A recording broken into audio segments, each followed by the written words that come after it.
Welcome to the Graveyard on the Slasher Sports Network. My guest today is the writer and director of The Secret of Cuck Island. So, when we get back, we're talking to Rives Elliot. They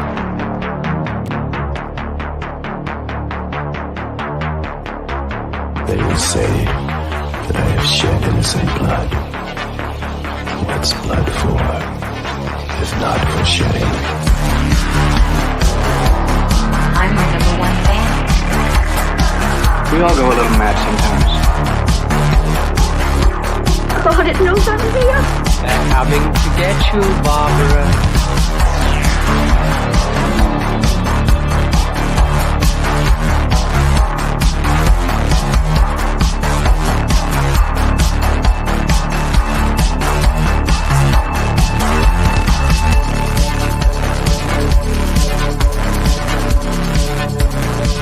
You're listening to the Slasher Sports Show with Billy Graves.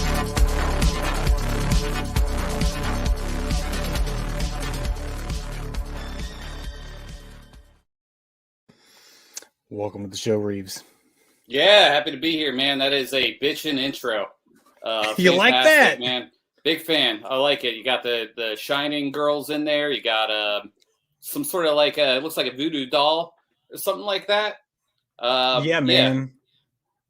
We had to set the vibe the right way, right? Oh, If yeah. you're going to go video, you got to go balls out. Speaking of balls out. Balls out, yes. Our film is known for that. The Secret of Cuck Island. That is a fact. You know, we've got a handful of common friends who I met while doing an article for Curse of the Weredeer. And speaking to Ben Schatzel, he dropped the title "The Secret of Cuck Island." And this handful of friends that we have actually starts with Ben Johnson. Ben Johnson, director of Curse of the Weredeer. Good friend. Good friend. The very one. We were actually classmates. The same. The same little one-horse town in Westmoreland, Tennessee. Westmoreland. I'm gonna be there in what day is it now? Thursday. It is 2 days. 2 days I'll be down there for additional photography on Curse of the Weredeer. You're looking at the key grip, baby. The key grip on Curse of the Weredeer right here in studio today. Who doesn't want to talk to a key grip? Not just a grip, but the key grip. That's grip. Right. Yeah. The one that makes it all come together. That's right. Not the gaffer. Not the grip. No, underneath. Those schmucks, we don't want them. Yeah, middle management, baby. That's for me. Yeah, so you know what? When you're there, I'll make sure to see if I can swing by and say hello. Yeah, shake the hell out of all your hands. Absolutely, come on by. No doubt. Yeah, so Ben, actually, I never talked to Ben when we were in school, in high school. I was never in the same circles. Yeah, I was kind of like the in the athlete group, but I was also not really. I don't want to say an outcast. That's dumb and dramatic. I really didn't fit in with the athletes because I played ball, but I was not an athlete. Okay. I probably hung out with more people that were in Ben's circle, but we just never crossed paths for whatever reason. Ben's mom was actually a geometry teacher at the high school. All right. And yeah, she used to ring my ass up every day because she'd catch me with like candy or something in the class, and she just fucking crush me, man. But she was great. After a while, she was great. But again, never got to talk to Ben, that often. But when I saw the movie was being filmed in Westmoreland, I said, man, I guess, being from Westmoreland, I have to see what I can do to at least get as many eyes on it as possible. They're doing great on their own. But we're going to include this in what we're doing over here at Slasher Sports. So I just did a little article, reached out to Ben. And he was like, look, man, I got a bunch of people that you need to meet. And once, things started taking off for the article, I just started meeting you guys one by one. And here we are today. Fantastic, man. Well, we're going to be at the laundry tub. I am definitely sure this week. So swing on by, man. We're shooting a weird ass movie in the back room. The laundry tub. What the fuck is the laundry tub? That's Ben's laundromat. Ben runs he runs the laundromat on that one. Has a laundromat? Yeah, Ben John. Oh, you didn't know that? I had no fucking clue. Not only the celebrated filmmaker of the upcoming film Curse of the Weredeer, also tried and true laundryman through and through. I don't know if I can look him in the eyes now. Yeah, man, no, it's great. There's a big back room, where we filmed. Like, I don't want to spoil too much, but we filmed like a tent scene where there's a lot of like, dick rips and blood and gore, and just you wouldn't believe what goes on in the back of that laundromat. That's all I gotta say. After watching Cuck Island and at least the trailer of Weredeer, you wouldn't believe it. Never mind. You can't. I can't believe it. Very good. Very good. Yeah, I'm pretty sure I saw a dick on the end of a stick. Almost, roasting hot dog style. Oh, that's me. That's me and Fletcher Graham. It is. Yeah. I knew it was you. I didn't know it was Fletcher. That's how it went up from grip to key grip. It was the part of the initiation to get the promotion. Yeah, you have to pay your dues. I'm telling you, dude. Indie film, you gotta want it. Yeah, maybe one of these days, I can also catch a dick rip. I don't know. We'll see. Swing on by, man. Who knows what'll happen? Well, within the first 2 minutes of Cuck Island, we've got a conspiracy theorist saying, "Suck the red, white, blue out of my cold, dead dick, motherfucker," followed by a guy who pulls the hat trick, and all three vomits, shits, and ejaculates on a couple making out in the woods. Yeah, shout out to Stephen Lewis. Stephen Lewis. Okay, yeah. I need to learn more about the cast. I'm going to ask you about the cast in a little bit. Please. But if that doesn't set the tone for the movie, nothing does. We got the goal was to scare away as many people as we could up top. Just get rid of the people that are not the audience for this. That would do it. Everyone left. They're in for a ride. That's the litmus test. Yeah. If you're still here after the drizzling shits, like he could shit through a screen door and never touch a strand. It was that liquefied. I'm just it was pretty fantastic. It was gruesome, and again, sets the tone. So when you were writing this film, did you already have a cast in mind, or did you hold open auditions to be surprised, or was it something in between? It's a great question. So after toiling for some time up here in New York and writing stuff that I could never really film, I decided, you know what, man, I guess I'd normally write kind of crazy shit. I am going to write something where I know every location, I know every person that I want to put in this. Just my resources that I have, I'm going to make a movie with that. That's how I started writing it. And then, all the people I wrote roles for, either the auditions were bad or they just didn't want to do it. And so we got an all new cast. And then I met 1,000,003 Troma people and shook it up and eventually got this movie. So Troma came through and basically gave you doppelgangers for your original ideas. Yeah, big time. Could not have done this without Troma. Honestly, if I'm being completely fair, this film is like what you might call a runoff film, or very much a B feature in the old drive-in sense, that it's a just pilfered left and right cast and crew from Troma and Jim Rowland specifically. Hashtag Shakespeare Shitstorm, Wood Kaufman's most recent film. Yeah, I actually, the original version of Cuck Island, I was going to be the star, but then I saw our lead, John Bergio, shirtless, walking around the set of Shakespeare Shitstorm with a bow tie on, carrying a raccoon with tits. And it was just such a bizarre, striking image in my head that I knew this guy would be the star of my movie. It had to be him. And so, but you do make a cameo. I do have a very quick cameo because we had no one else to play that role that one day. I am in the subway, and you will actually hear my voice at one part. I play a guy on an intercom. Exciting stuff. Exciting stuff. Well, it was great. Well, you saved the day because he could have been hit by that train. And if he's hit by the train, there's no movie. You got to protect your star, man. It's tough out here. It's Classy Underground Movies was the listed production company here, Cuck Island, in association with Shithouse Productions. In which part of the process did the guys from Shithouse Productions contribute? Well, we basically, on the trailer, we slapped on that logo because they're half the motherfuckers that helped make this thing. Okay. So technically, it's a Classy Underground movie production, but yeah, man. I mean, it's deep in the shit. This film is deep in the shit. Ben Johnson, of course, is in the movie. Derek Johnson, star of Curse of the Weredeer. You know what? I'm gonna give him another shout out. The Nashville 48 hour film festival. The Shithouse crew, they just mopped up. They got third place best overall film. They got best actor for Derek Johnson, and then also best in genre for superhero for a weird ass little movie they made called Speed McQueen. It's pretty good. Check it out if it's ever available.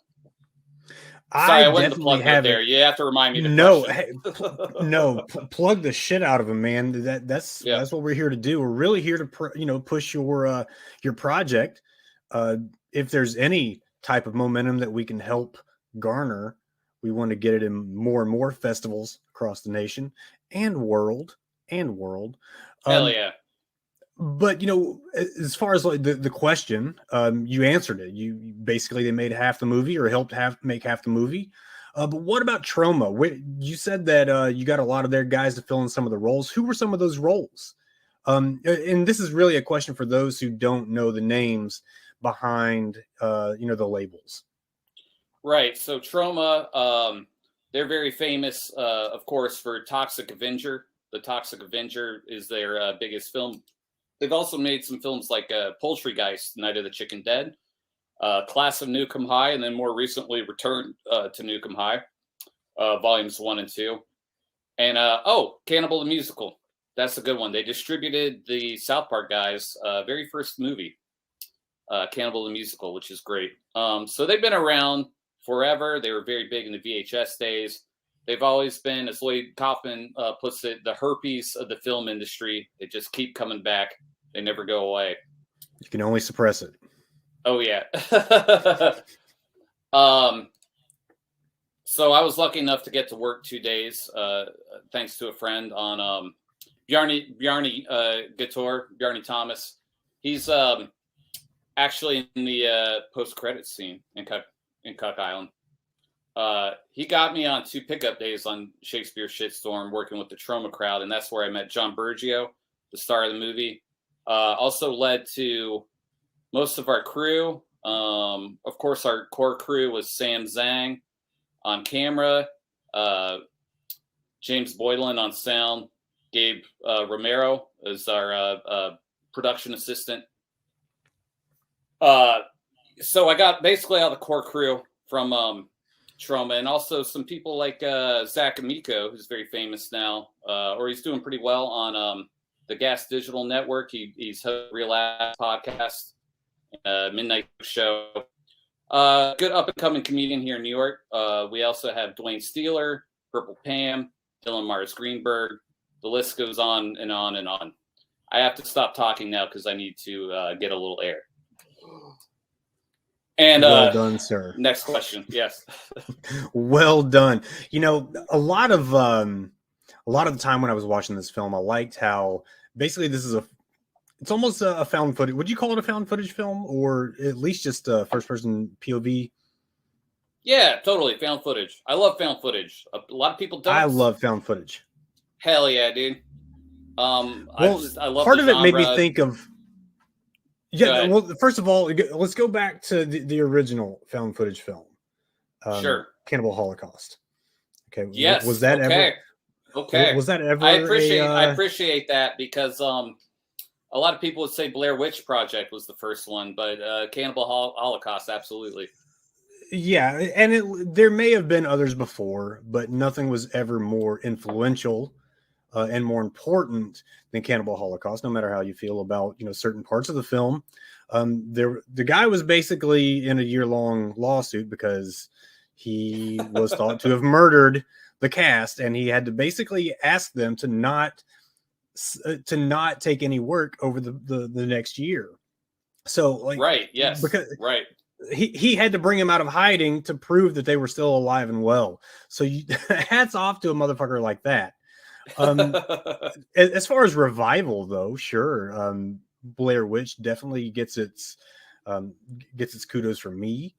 But I mean, if you've been watching horror as long as we have, and dude, I'm 40, so it's a little while. It's not as long as a lot of the people you're going to find in these Facebook groups, but I mean, gosh, Cannibal Holocaust is about as influential as any horror film there is in history.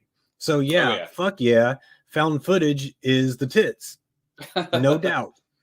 Absolutely. Some parts of this film, though, gave me vibes from Hardcore Henry. Did you ever see that one? Yes. Yeah, I know exactly. There you are. Yes. Yeah, I've seen it. Yeah. The subway scene specifically. That's the one. There's the. Of course, there's the. There's the 6 minute and 30 second scene where you see a whole lot of John Bergio. That's the first scene people bring up, and the second one, of course, is the subway. Yeah. Okay. Sure. It's like a hardcore Henry scene, made with no fucking money, but still dangerous. Yeah, that's what I can say for that scene. Well, I don't know how much Hardcore Henry had on budget, but I mean, it was just a different film. This feels like a different film. It's one of those things where you just kind of have to watch it, form your own opinions, but know that it's going to be a mind fuck, because your limits of like what can you stand were probably tested in those first 3 minutes, and if you got past that, you could see the rest of it. But Cuck Island, let's look at where you've gone with this film. I guess since the beginning, like, what kind of festivals have you gone to? I know you've won some awards, got some nominations. We do have some awards. So we got into Troma Dance this year which played at the Mahoning Drive-In, which was very cool. Only 2 featured films this year.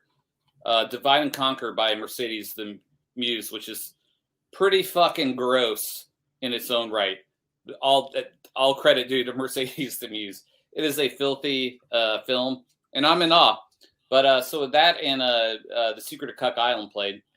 And so we got into Troma Dance, which was very cool. We're also, we're in some upcoming shows. I'll plug them now.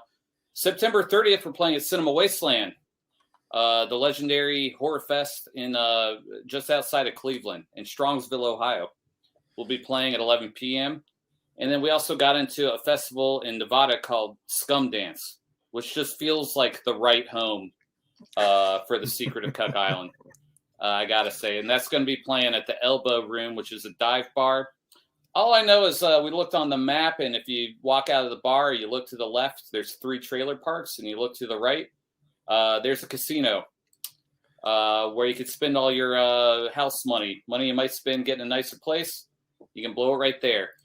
And if it goes poorly, you can stop right at the Elbow Room and see our film. All right. Drink away your blues. Yeah. Yeah, baby. In Sparks, Nevada. So we're looking forward to that. November 5th or 6th, our film will be playing there. So we've got those coming up, and we'll see where it goes. I also got to plug, while we're here, the New York City premiere at Our Wicked Lady in Bushwick, October 8th. It's going to be a big fucking blowout of a show. It's going to be on the rooftop. There is a bar. You can drink the entire length of the show. We're also going to have music videos from John Brennan, Dylan Mars Greenberg, Mike Diana with the band called TFG, Totally Fucking Gay, Rudank, which is a friend of mine. Oh, God, who else? Squella Grind, of course. Sebi Martinez made an awesome video. And then trailers for Curse of the Weredeer, Greywood's Plot, Eating Miss Campbell, Cannibal Mukbang, 2 different films, and more. I got to catch my breath again. So yes, we got 3 big shows coming up. Please check them out. September 30th, Cleveland. October 8th, New York City. And November 5th or 6th, Sparks, Nevada. Hell yeah. And if you want to know, I guess if you want to see this concretely on your page, you can go to cuckisland.com and you're going to have all the dates there. Now, what is this February to March of 2023? Do you legitimately have something going on in Kolkata, India? Yes, we got into some independent movie festivals in Kolkata, formerly Calcutta, India. And we might be playing there. A little unclear, but I think we are. So buy some shirts, buy some DVDs so we can buy tickets to see our film in Kolkata, India. We'll see you there. Listen, you're going to need to win something at that casino if you want to be able to afford those tickets. Yeah. Listen, our number 2 listener base behind United States of America, the US&A, is India. Yeah, baby. Believe it or not. I fucking love it. We're actually outside of Spotify, Apple Podcasts, YouTube. We are also on JioSaavn, and JioSaavn is straight up India. It's a Hindi website. I think you can probably translate it into English, but JioSaavn is probably our maybe 4th biggest streamer of all our material. So shout out to India. Love it. But right now, Reeves, I would like to take a look at this trailer with you, if you would do me the honor. Let's do it. So, this, guys, is The Secret of Cuck Island. A solid 1 minute. We want to sell it to you. Was just another Zoomer working in social media. Could I get an advance? Maybe. There's your star. Pay you back some other way? Well, he was promoted And there's our star. Yeah. I got a gig today. Got an ass like 2 Christmas hams. There's gotta be some. And there's Purple Pam. Purple Yeah. Pam, legendary rocker in the Troma sphere. My home. Facts. I have to know what's your little makeup of that material. Oh, are you talking about the gore from the barrel? From the barrel. Oh, there's Stevie Lou. There's the ball cells. Can John expose which includes Ben Johnson. Oh yeah. Or will they get him That scientist is our DP. Hold on, I'm gonna shut up for this part. Right. What a time to be alive, Reeves. Hell yeah. So that stuff, that's actually, you know what, man? Shout out to Doug Stackman. The Gore Recipe is the same as the Cum Recipe, which is the same as the Shit Recipe with a few variations, all from Shakespeare Shitstorm. So we'll just say it's a lot of tapioca starch, little cornstarch, and a lot of color. Some oatmeal, thickening agents. That's all I can say without what? How you can have all that and not have somebody willing to take the filthiest of facials, I don't know. Maybe that gets a different rating. Maybe that gets a completely different rating. If it gets me in the movie, I'll do it. Fuck it. But you know what? We know what we need to know about Cuck Island and the past and what's going on. Once the festival rounds are over and done with, have you thought about where you're going to end up leaving it? Streaming sites, maybe the Troma app. Do you have any plans on that? Yes. I'll just be clear right here. Please, if you can't tell, don't worry. Please buy my movie. Buy my movie. Buy it. Throw some money at us and take it and sell it. Please, please, please. I want to make another one of these fuckers. Yeah, we want you to, and that's really what our purpose is here today, Reeves. I mean, this is like the most important thing. We can talk all day long about how fun it is to make a film. What we want is for our listeners to say, you know what? Yeah, I want to put a little support on these guys, see their film, rent the film if it's anywhere for rental, purchase whatever you can do to take care of the folks that produce this film. And you want to support indie film until it's time to support indie film. So let's fucking support indie film. Yeah. That said, though, I do need to give a shout out to Liam Regan, who is actually going to be distributing. He's the writer and director of My Bloody Banjo and touring right now, Eating Miss Campbell. Miss Campbell. Yeah, which is a Troma film, stateside. But he's actually going to be distributing a limited run of Cuck Island Blu-rays in the UK. He's producing 666 copies as I believe actually the inaugural film in his Reeves Films label. So there will be a physical release, single entendre for the film on Blu-ray in the UK. Shout out to England. Well, if you've got links to any of this, we're going to put it in the bio to this episode. So by all means, don't just watch, don't just listen. Check out the bio to this episode. We're going to have the links where you can find anything and everything concerning this film, The Secret of Cuck Island. Is it a spoiler to say that Lloyd Kaufman makes an appearance in this film? I think he's in the credits, right? I would say it's a spoiler, except he's front and center on our poster, so I guess it's not really that big of a surprise. Well, Lloyd though, he likes to be he likes to be front and center. So even if you produce the film, I wouldn't doubt that he's on the the front of the poster. It's like, hey, put me here, and that's all I ask. Yeah. He gets paid and praised sometimes, but yeah. So moving on, this is more like a personal question for me. But I read or heard that you worked on The Last Drive-In with Joe Bob. Is that the case? That's right. Key production assistant, season 3. You like using that word? I was there. It's a word that they throw at me to make me feel better, about my title. So that assistant to the regional manager kind of situation. Yeah, exactly. It's the rock star PA is what they say a lot too. Yeah. So what? PA. Yeah. PA. Well, what did you do for The Last Drive-In? Like, what was your everyday there like? I guess daily. Well, we all stayed in the hotel. So a lot of hanging out with John Brennan after hours. Jimmy Adamson, who was production coordinator, but on set, locking down set, driving around talent. Fluffing up Crafty, and trying not to act like a bitch in front of the celebrity guest. That would be very embarrassing. So, to them and you. Yeah, and helping out with the sets too. Yeah, it's a good time. It's a fun show to work on. I'm very lucky to get to work on it. I know people would kill me if they thought they would get the job. So that what? Don't open the envelope I sent you. Okay, I'll feel bad about it now. Don't invite a murderer. Don't do that.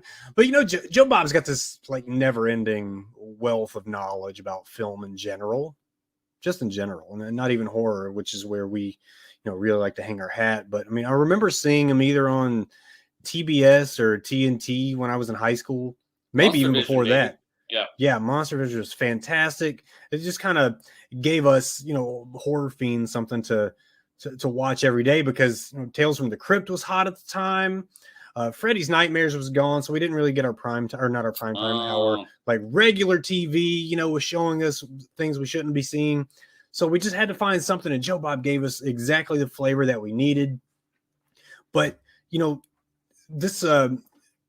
A lot of people would say that it's would be a dream to work for The Last Drive-In, but I've had this recurring dream, Reeves. I've had a recurring dream, and I never ever act on dreams, because they're just figments of my own imagination. But I have about 5 minutes down the road here because I live just about 15 minutes north of Westmoreland, where you're going to be, and we actually have a drive-in theater, and it's technically in Franklin, Kentucky, but it's 5 minutes from where I am. I have this recurring dream that I buy that motherfucker and turn it into the greatest thing ever.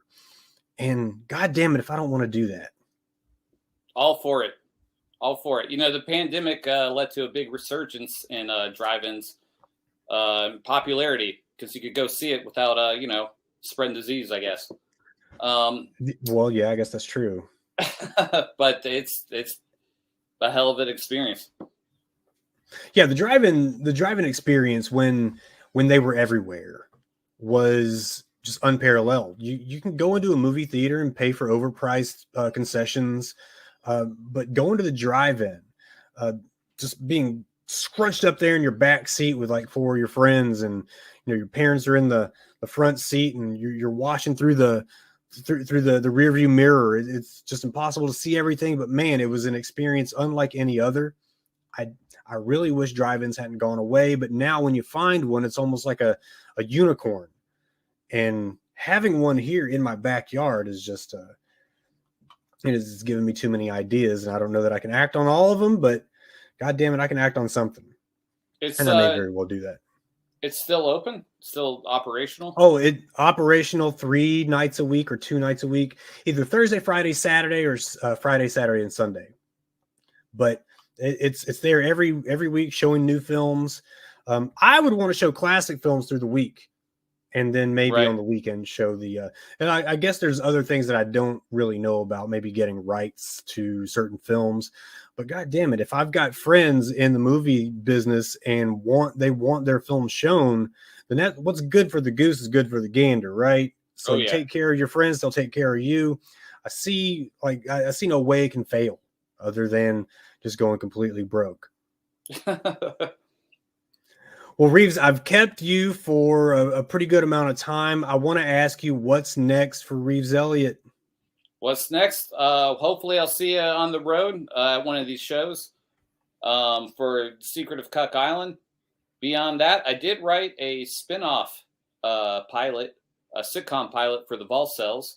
So if you see the film and you would like to see that, drop me a line. You can hit me on Instagram at Keanu's last name. I'm easy to stalk. My name is Reeves, Rives.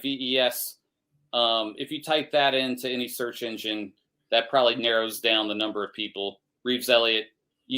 I'm easily stalkable, so just get in touch and drop me a line about that or anything. But so there's that. Got some other projects in the work. Yep. Well, be sure to check the bio to this episode wherever you're watching or listening. Give us a like, subscribe, share with your friends. We want to get eyes on these projects.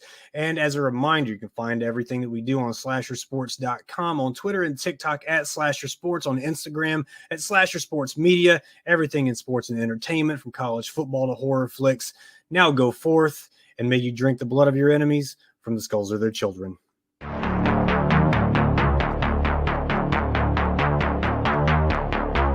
They say that I have shed innocent blood. What's blood for, if not for shedding? I'm my #1 fan. We all go a little mad sometimes. God, it knows I'm here. They're coming to get you, Barbara.